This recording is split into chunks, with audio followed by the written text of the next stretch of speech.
akitoa tu kitu hivi, wewe wajua kuna darasa fulani ni jambo lilizungumziwa hivi, kata rudisha mpaka kieleweke. Je, sasa tuangalie, itakapokuwa mtu amepatwa na sihiri, basi ni halali kwake yeye kufanya lolote lile kwa sababu amepatwa na sihiri? Ni halali kwake yeye kwenda kwa sahiri ili amchomelee sihiri yake alikuwa nayo?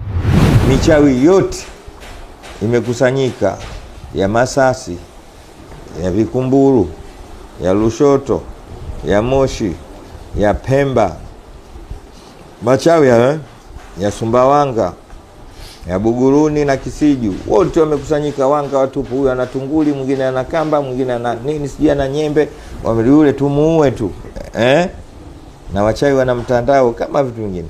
Alafu anakuambia wachawi wana kawaida kukupiga alama hivi square cha sawa na kubandika, inaitwa nini ile ya simu ile chip, unakuwa nayo.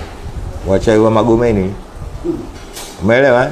Basi unakwenda na mwilika ile kwa wachawi wote, hata ukifikia Tanga sabui wetu,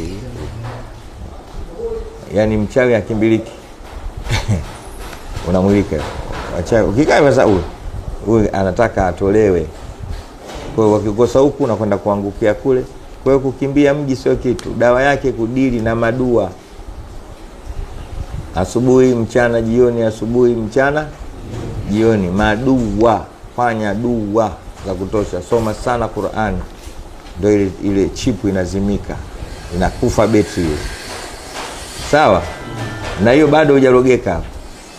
Lakini wakikuroga mbwa, basi lazima apatikane mchawi wa kukuopoa, Hii chukweni. Uchawi ushaingia sasa mwilini, kabla ya dua fanya mambo, ndio Uislamu kabisa. Alafu ndio usipinge hichi ninachokwambia, kimethibiti.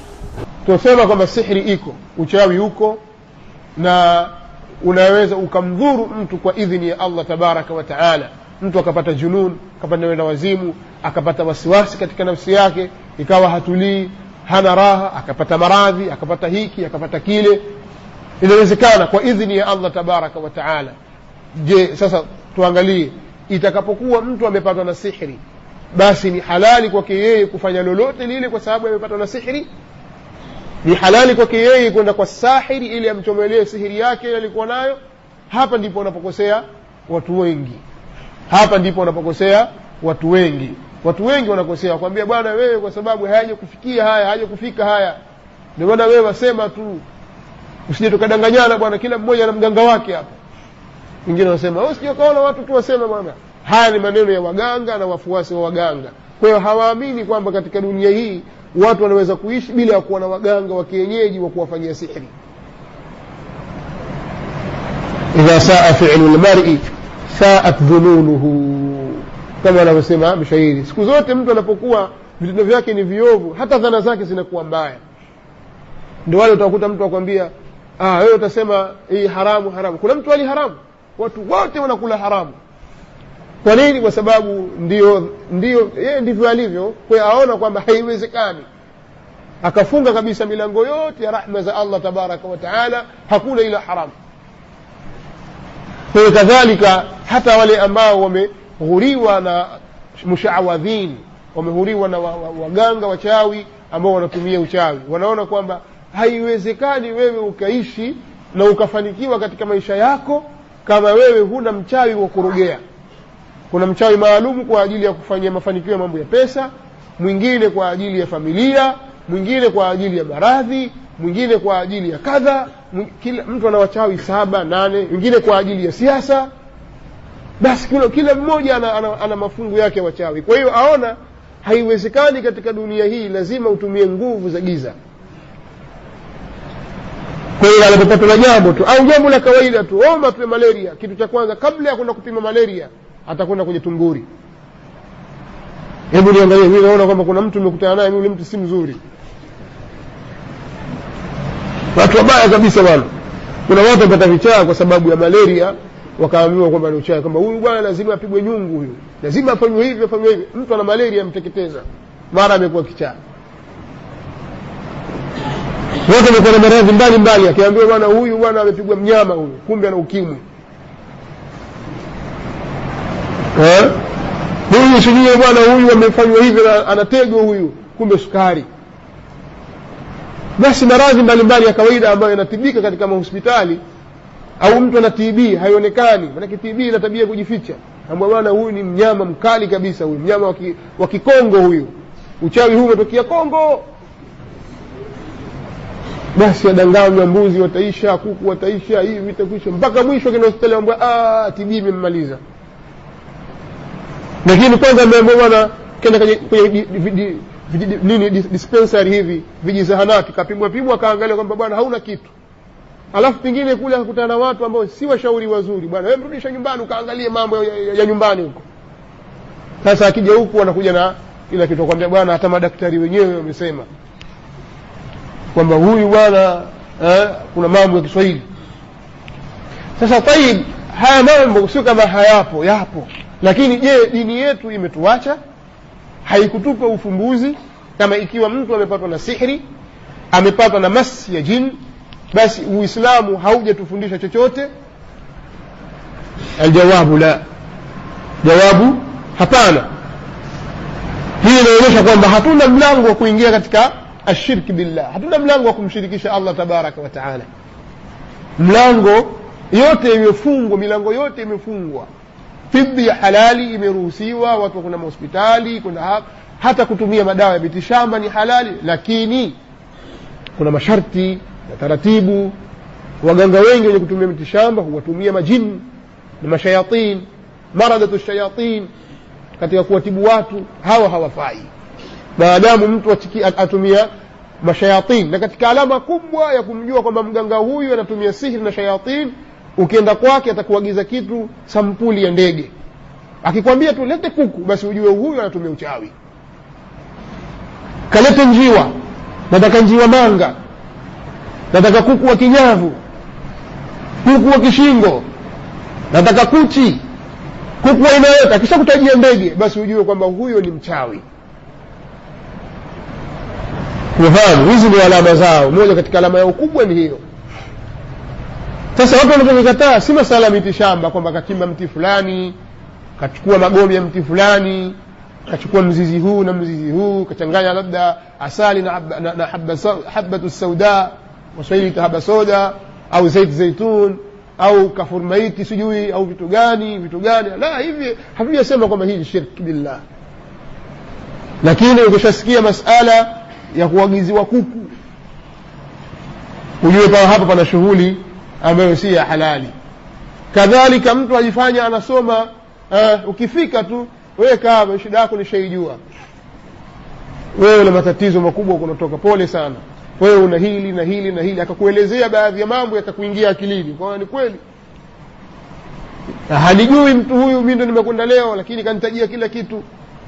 Wala anatumia mashayatin, kwani alama ya kwamba huyu anatumia sihr, haifai kwenda kwake. Mpige ramli. Turudi katika hii mada. Mtu amepatwa na sihri, asabahu sihr, mtu amepatwa na sihri, afana Allah wa iyyakum. Allah tabaraka wa taala atuondoshe hili sisi na nyinyi, na atukinge na udhia huu, lakini udhia mkubwa. Sasa sheria ya Kiislamu yatufundisha nini? Sheria ya Kiislamu haitufundishi sisi tufanye matabano, tufanye ruqa au azaim ambazo si za kisheria, na dawa ambazo si za kisheria, bali tunatakiwa tutumie dawa ambazo Uislamu umeziruhusu. Kwa maana ya kwamba hairuhusiwi kuuvua na kuuchomoa uchawi kwa uchawi, kwa sababu miongoni mwa mambo ya sihiri ni an-nushra. Nushra ni kuchomolewa. Mtu akenda pale kaambiwa huyu bwana anajifupa huyu ndani ya tumbo lake, huyu ndilo linalomuumiza, itabidi lichomolewe. Hii ni nushra, na nushra ni sihiri. Isipokuwa uchawi unachomolewa kwa Qur'an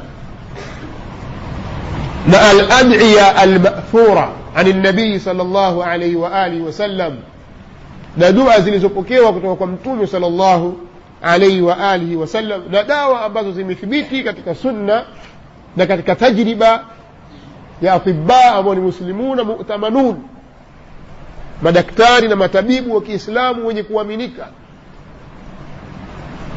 Uchawi utachomolewa na utatolewa kwa kutumia Qur'ani na Sunna na dawa ambazo zimethibiti kwamba ni dawa za uchawi. Miongoni mwa hizo ni mtu kula tende ajwa 7 kila siku asubuhi.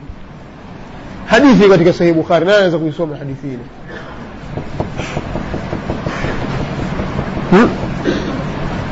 Naam. Tena Musa. Sauti yatasikie.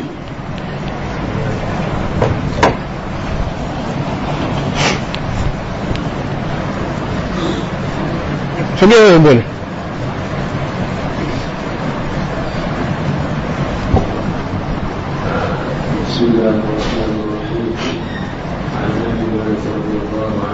بقول صوت شيخ. عن أبي هريرة رضي الله عنه قال قال رسول الله صلى الله عليه وسلم من تصبح 7 صلوات عدوة لم يضره ذلك اليوم سم ولا سحر.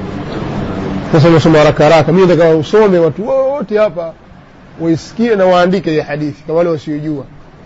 Kwa darasa nyingine nitakuja kusikilizisha watu waisome hadithi hii.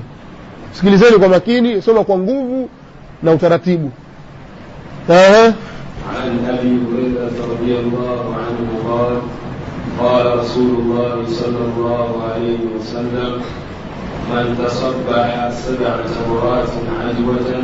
رجع بقى hapo. يعني حديثي عن أبي هريرة رضي الله عنه قال قال رسول الله صلى الله عليه وسلم. imepokewa kutoka kwa Abu Huraira radhiyallahu anhu amesema mtume sallallahu alayhi wa alihi wasallam, man tasabbaha, yule atakayekula asubuhi 7 tamaratin ajwatan, tende 7 za ajwa. Kuna tende zinaitwa za ajwa, ziko kule Madina, ziko mamlaka ya Saudia Madina, zinatoka huko yani.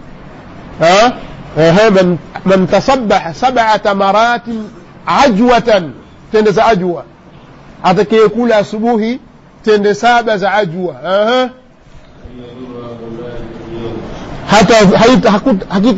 haitamdhuru yeye siku hiyo sumu wala sihrun, sumu wala uchawi. Haitakudhuru wewe siku hiyo sumu. Mathalan imetokea labda ukuta pamewekwa ile dipu ya kuogeshea ng'ombe, sasa ukaona ni maji ukanywa na ushakula ajwa, Mtume sallallahu alayhi wasallam anasema haikudhuru. Sumu ya panya mathalan sio kukusudia, sababu jaribu kwenda safari hiyo. طيب. حديثه متفق عليه، أخرجه البخاري ومسلم عن أبي هريرة رضي الله تعالى عنه عن النبي صلى الله عليه وسلم من تصبح 7 تمرات عجوة لم يضره ذلك اليوم سم ولا سحر. atakayekula tende 7 za ajwa asubuhi haitamdhuru katika siku hiyo sumu wala uchawi. Kadhalika suratul Baqara, nataka mtu asome hadithi inayohusiana na suratul Baqara, akhudhuha baraka. Nani anaweza kusoma kitabu anayejua hadithi hiyo? Nani anajua hadithi hiyo? Wewe unajua tende tu. Sasa wengine hawawezi kupata ajwa, lakini suratul Baqara kokote iko. Ni hadithi nyingi zifanya. Wewe kwa nyumba unakusudia wewe. Tafadhali. Sogea karibu. Hadithi nyingine kama tende ajwa sasa nitazipata wapi? Ziko Madina huko na zinauzwa ghali.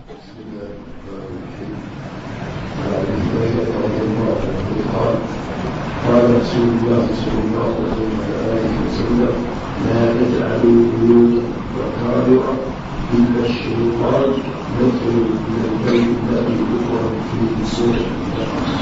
هي لموجة إن الشيطان ينفر من البيت الذي يقرأ فيه سورة البقرة أو تقرأ فيه سورة البقرة. مين هذا حديث نجيني اقرأوا البقرة لا يجوز فيه. wewe kuna ndio kusoma hii hai nyingine فإن أخذها بركة وتركها حسرة لا يستطيعها البطلة. Mtume صلى الله عليه وسلم anasema kwa sababu kuichukua hiyo suratul Baqara ni baraka na kuiacha ni masikitiko na ni majuto, wachawi hawaiwezi suratul Baqara. Kwa hiyo isomeni suratul Baqara, kwa hiyo kudumu vile vile kuisoma suratul Baqara, sababu wakati unakwenda kwenye kipengele kimoja na sisi tulisema tutasoma vipengele vinne. Almuhimu ni kwamba katika sharia ya Kiislamu hairuhusiwi kufanya halu sihri bisihri, kutoa uchawi kwa uchawi, bali kinachoruhusiwa ni kuutumia uchawi, kuutoa uchawi kwa njia ya kisheria ambayo imewekwa na Allah tabaraka wa taala na mtume wake sallallahu alaihi wa alihi wasallam, imma kupitia Qur'ani, kwa maana kutumia ayat za Qur'ani kama vile المعوذتان سورة قل أعوذ برب الناس، قل سورة الفلق، سورة الناس، كذلك سورة الإخلاص، كذلك سورة البقرة، كذلك كل عجوة. na jambo gani jingine kadhalika kufanya matabano wakati wa kulala, kwa maana kufanya ruqya katika nafsi yako, kadhalika kwa mtoto wako, na kadhalika kuleta adhkari za sabah na masaa ambazo watu wengi wanaghafilika nazo. Lakini katika mambo makubwa kabisa ya kumnufaisha mtu ni adhkari za sabah na masaa, adhkari zile zinazofanywa wakati wa asubuhi na adhkari za wakati wa jioni. Kwa hakika talibul ilm na muislamu wa kawaida anashauriwa na kunasihiwa adumu juu ya adhkari hizi, kama vile kudumu katika adhkari za dubura salawat, yani baada ya salawati almaktuba, kudumu juu ya adhkari hizo, kadhalika kudumu katika rawatib. Kudumu juu ya rawatib ni jambo kubwa na ni jambo la msingi ambalo linaweza kumsaidia mtu biidhnillah. Kadhalika kutumia adhkari katika kila munasaba wake, wakati wa kupiga chafya, wakati wa kuingia chooni, wakati wa kutoka, wakati wa kulala, wakati wa kula, wakati wa kumaliza chakula, wakati wa kuvaa nguo, wakati wa kuvua nguo, wakati unapoingia nyumbani, wakati unapotoka, wakati unapotembea barabarani, unapopanda kwenye mlima, unaposhuka au unapopanda juu na kuteremka chini. Na kila munasaba ukitumia adhkari hizi, basi ujue kwamba wewe una haki ya kuhifadhiwa na Allah tabaraka wa taala na kila baya, na kadhalika na kila sampuli ya i'tidaa, kama vile min sharri nafathati fil uqad, na shari za wanawake wachawi wenye kuvivia katika matabano. Kwa hiyo suala la halu sihri bisihri ni muharramun biijma'i alulama. Kuondosha uchawi kwa uchawi ni jambo la haramu kwa ijma' ya wanawachuoni wa Kiislamu. Kuna mambo mengi yanataalaki na sihri, inshallah nurji'uhu ila